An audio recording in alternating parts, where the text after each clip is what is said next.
Hi, everyone, and welcome to Believe in Big Ten. I'm Tom Hannifan. Since Indiana has a bye, Rhett Lewis also has a bye. I'm kidding. Rhett is under the weather. We send him our best. Sitting in for Rhett Lewis this week from the Sims Complete podcast here within the Believe Podcast Network and the ESPN Game Day Radio guys. He is Matt Sims. You can check out Matt and Phil Sims on Sims Complete, wherever you get your podcasts within the Believe Podcast Network. We are here to talk about all the matchups going down this weekend within the Big Ten and the ongoing dispute and argument about big time matchups being at noon. Fortunately, we have a former SEC quarterback on a Big Ten podcast, but you know what? SEC, Big Ten, those are the power two. So Yeah, it kind of works. But yeah, as soon as you started talking about the Big Ten, I was like, you know what? Maybe I should remove this Tennessee helmet here just for the moment. So it's not really relevant for the current show. The rankings came out yesterday, so we'll dabble with that. That's right. Yeah.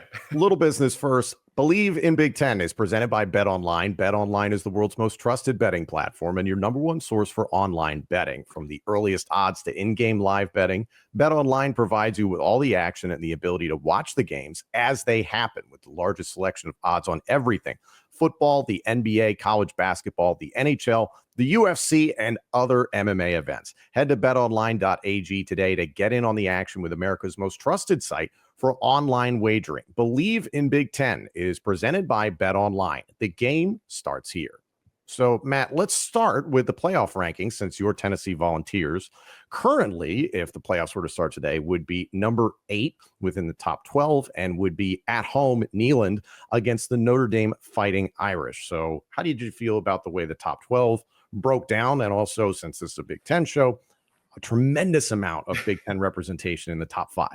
Yeah, definitely. We could definitely see that the committee values the Big Ten Conference and just those top 4 teams right now and how well they have played so far this season, especially with big games to be played within the conference, especially that being Indiana versus Ohio State a week from now. But for Tennessee, Notre Dame, that first matchup, I'd be extremely excited to see that. And I know Notre Dame, they've played in a lot of big time games and all that kind of stuff, but Neyland Stadium would be a whole nother level of just rowdiness that night. And that would be a really cool sight to see the Golden Dome on the same field as the Tennessee Volunteers, excuse me. We don't want to talk about the Titans. That's not a team. Hard pass. Yeah, no. Hard pass on that one. But Big Ten, I think what we're seeing is the schedule play into a huge favor, though, of the Big Ten. The fact that the SEC essentially is just picking each other off at the moment is really playing favorably for the Big Ten. I think the biggest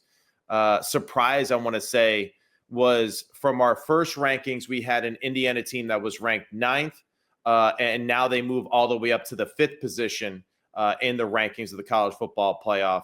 And, that to me was a little surprising, considering that they won a close game against a 500 Michigan team, but still, they beat Big Brother. It's a team that psychologically they have never been able to really beat in a big-time game like that.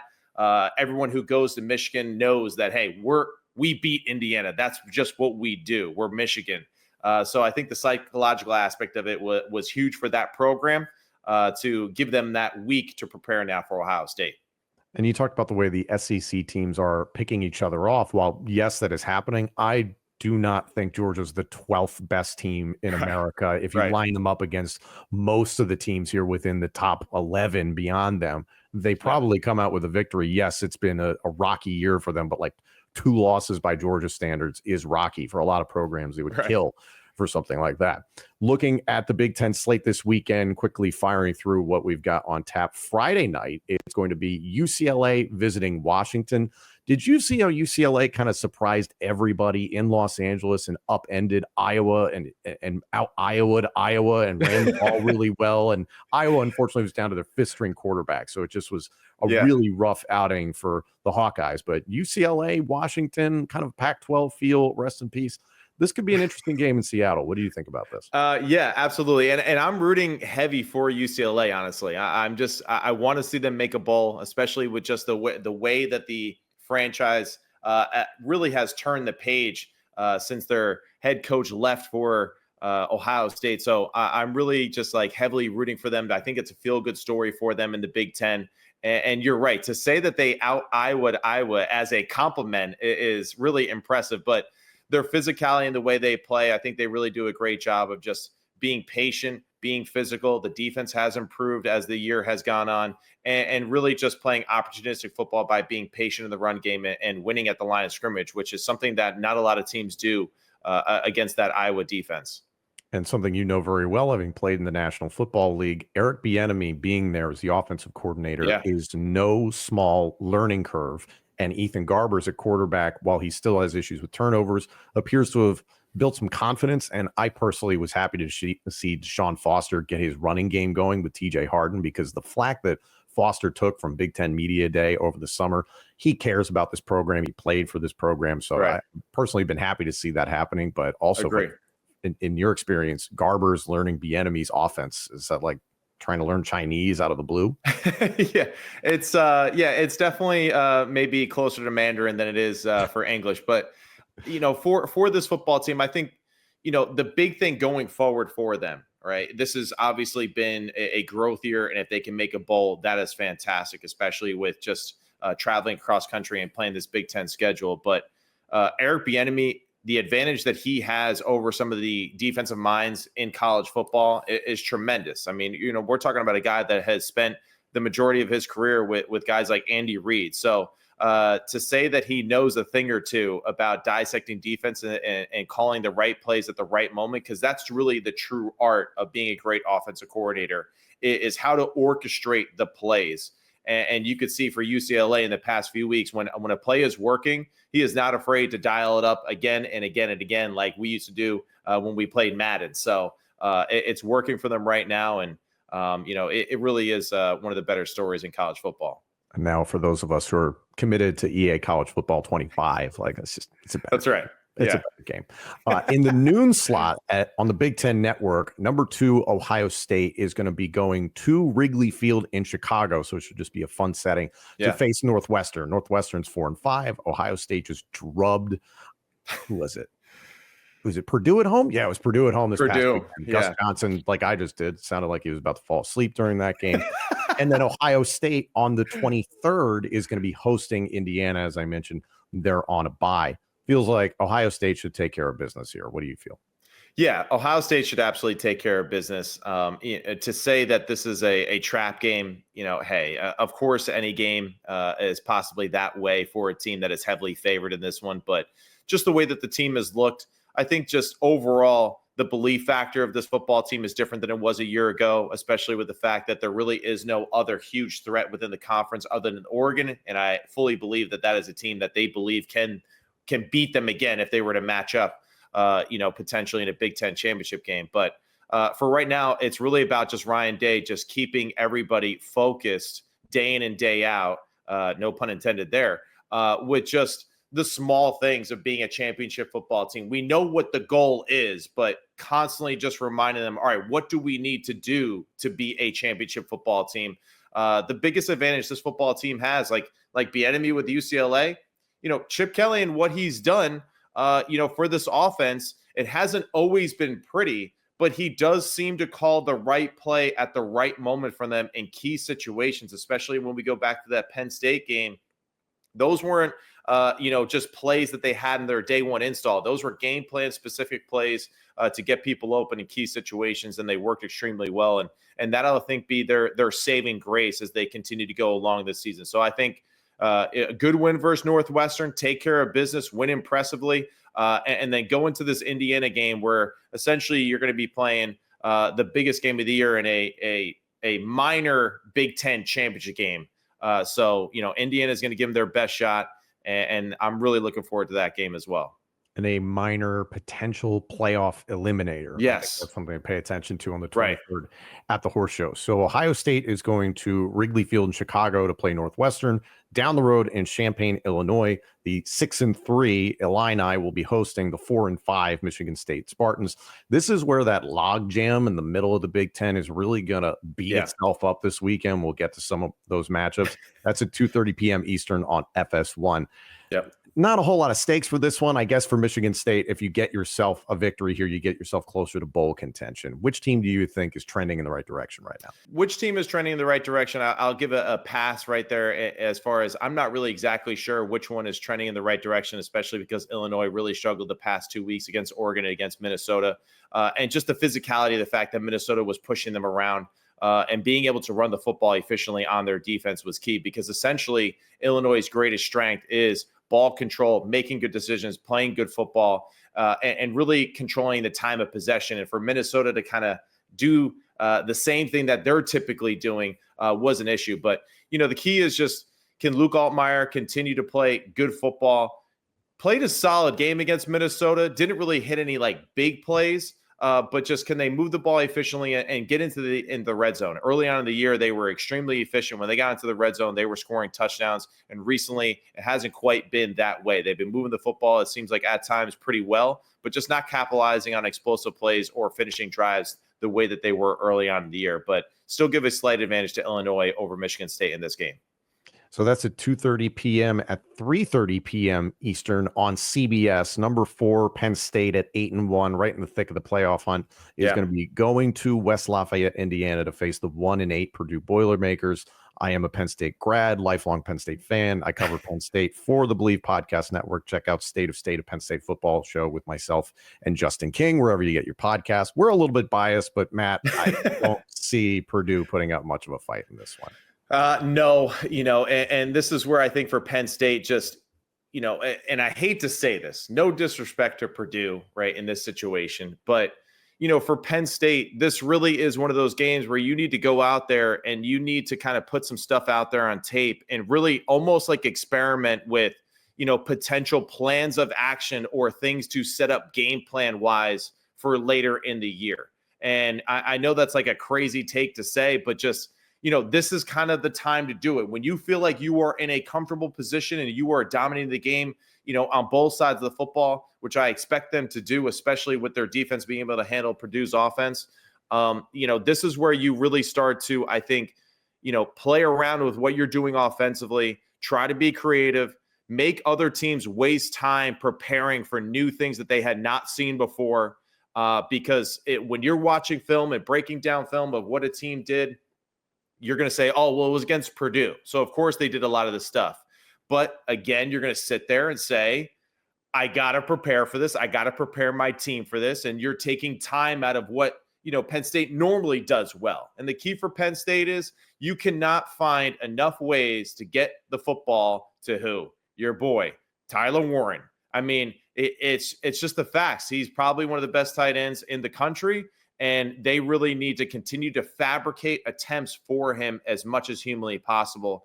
And even in this game, too, I wouldn't be surprised if we see a little, bow and just some of those RPO quarterback run design plays, too, as a secondary package that teams then have to continue to focus on later in the year. It's something that, we keep hearing that they're going to do, and we haven't quite seen it. So I would feel like Purdue would be a good opportunity for them to kind of sprinkle in some of those thoughts on the offensive side. Yeah, we've seen bits and pieces of it through the year. Had to come in relief duty when Aller was injured against Wisconsin. Yeah. But to get significant run here would be good. If there's anybody that could be creative offensively, it would be offensive coordinator Andy Kotelnicki. So I expect the same thing. Speaking of offensive coordinators, Nebraska at USC, 4 p.m. on Fox. Nebraska just named Dana Holgerson their offensive coordinator, and he just signed on as an analyst within the last few weeks. How would that work for you as a quarterback? Because Dylan Raiola's got to be like, what? I would say let's go back to what I mentioned earlier. He's not going to come in and run just a whole new offense. No. What you hope that Dana is going to do is essentially just layer the plays a little bit more properly to help Dylan and how he is going about his business. So you expect him to, again, just orchestrate plays to build success for your young quarterback. And this is a big one. It really is, because your young quarterback, he's been through a lot. There's been some moments where it's been really good. There's been some moments where, man, it just missed opportunities. And especially, the game that I kind of think about for them that really would be the cherry on top of their season, no matter what happens in bowl season, was the missed opportunity against Ohio State, because the defense played lights out. They were the more physical football team the entire day. And Dylan Raiola, if he plays just a little bit sharper and hits 2 passes in that football game where receivers are wide open, they walk away with a victory over there in the shoe. So for them, it's really, I think, about building confidence and really just resetting the offensive side of the football for the future of Dylan Raiola and the Nebraska Cornhuskers. Meanwhile, USC is just trending in the wrong direction. Where do we even start? Maivea is going to be getting the start, which I didn't think Miller Moss was the problem. I think that's an offense that lacks an identity, and they need to get things figured out. Defensively, they need to grow. There's a lot of personnel stuff that Lincoln Riley and company have to figure out in the offseason. Right now, it's just trying to become bowl eligible. Yeah. Miller, and just like real quick, Miller Moss, he's just the scapegoat. That's really what it is. He's just being used right now, I think, as just kind of like, hey, there's a bigger problem, but we're just going to say that the quarterback isn't playing well. But I agree with you. I don't think that he is the issue for this football team. The truth is that there is a team that's designed to play Pac-12 football, and that style does not match the new conference that they now play. Woody Marks knows how to play Big Ten football. They just forget to give the ball to number 4. It's kind of doubt. Yeah. At 6 p.m. Eastern on FS1, this log jam in the middle of the Big Ten continues. 5-4 Rutgers at 4-5 Maryland. Another hard pass right Best there. Of luck to everybody involved. Yeah. I'll say this. Billy Edwards has some spark to him. Unpredictable, not always in the best way, but there's high-end potential. What have you seen out of it? To say, I really can't say too much about it because I can't lie. I haven't watched a ton of them on film. What are you doing with your life, Matt? And that's me just, unfortunately, I have to focus on the pecking order of college football right now. And unfortunately, they're just not making my film list at the current moment. But me being biased, I got to go with my local, wood choppers and hopefully they can become bowl eligible because I got a lot of friends and family and, people that are affiliated with the Rutgers program. So, that's just me being a New Jersey homer in that situation. But, I have to give you a hard pass on the film evaluation for both teams because I really have not watched much of either team this season.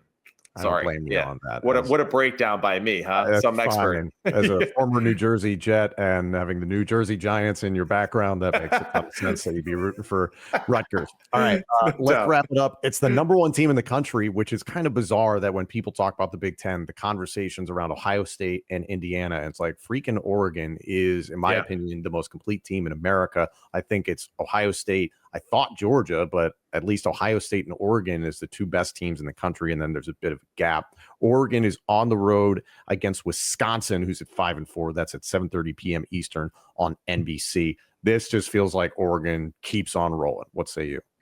I agree. I think Dylan Gabriel is, the second best quarterback in the country behind Cam Ward. I think what he has done is absolutely tremendous. Passing Case Keenum, too, for most touchdowns in college football, is absolutely tremendous. Now, hey, he had an extra year than Case, but that's okay. No judgment. He's still a baller. That's what I know.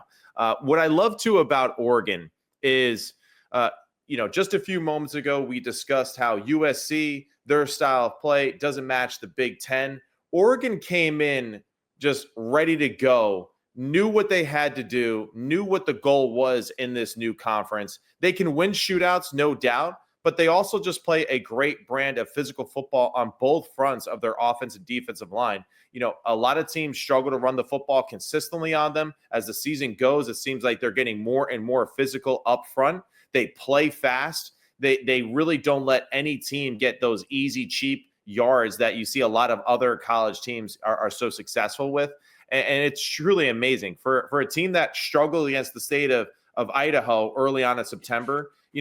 Since then, they have really done a tremendous job, other than the Ohio State game, of really just playing great overall team defense and fast defense. And also just Dan Lanning, like his leadership is tremendous. I love what he does as far as just motivating his team, and he's a good kind of crazy, which I like. But Jordan James, Noah Whittington, the way that they run the football, that 1-2 punch, the physicality, but also the explosiveness to it is truly impressive. Here's another guy too. That Evan Stewart, but also too Terrence Ferguson, man. He's another guy that's just like another one of these tight ends this year that's just playing great football for them.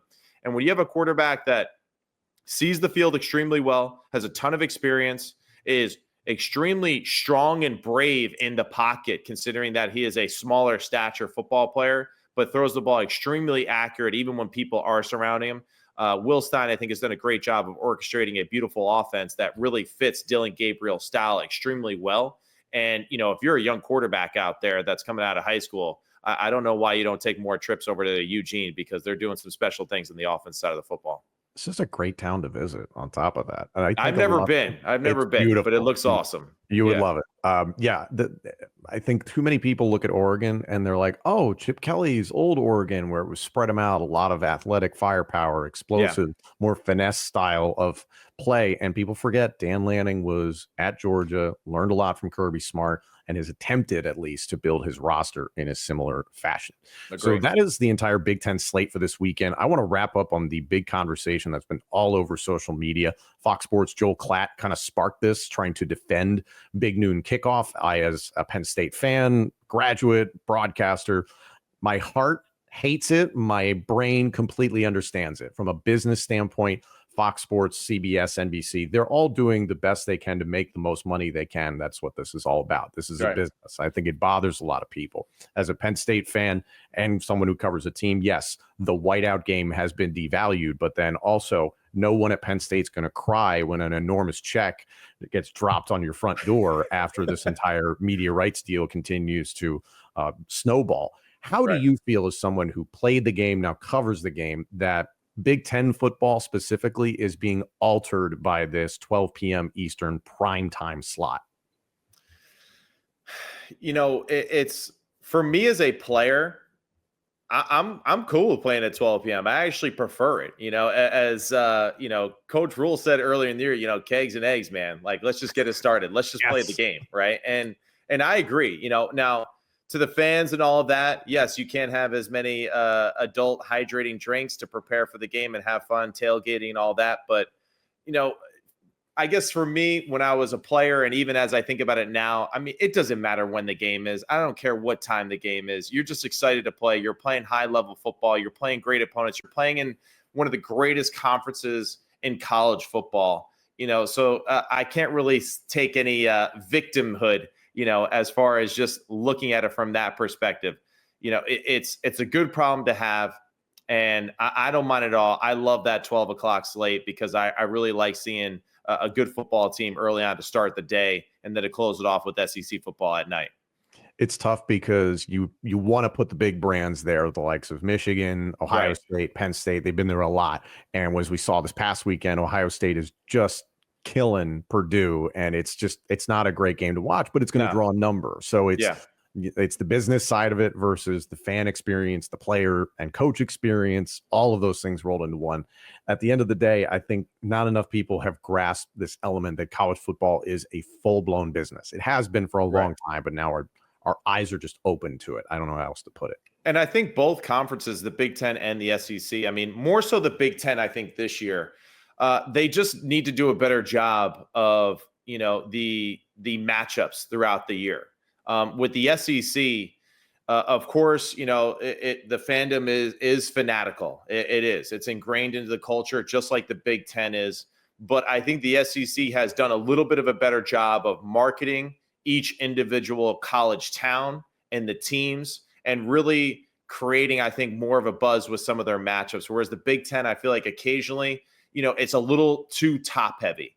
And that's where I think for them going forward, if they can somehow just formulate the schedules in a way that really make each week where you have like this, wow, this is a great Big Ten matchup, then I think it favors really, I think, everyone going forward, because there's great coaches, they're great players, it's great towns and great cities. So let's just do a better job, I think, of mixing and matching the schedule a little bit more in the future to match that of what the SEC does each and every weekend. And there's that SEC bias. I knew you were going to get it in. I know. I couldn't help it. We bring back the Tennessee helmet. Yeah. Unbelievable. I I guess know. if you want to see more of Matt Sims, check out Matt and Phil Sims on Sims Complete within the Believe Podcast Network, and also check him out on ESPN Game Day Radio. I'm Tom Hannifan. You can check out myself and former Penn State and NFL defensive back Justin King on State of State, a Penn State football show, wherever you get your podcasts. Thank you for tuning in for this week's episode of Believe in Big Ten. Enjoy this weekend's slate of games.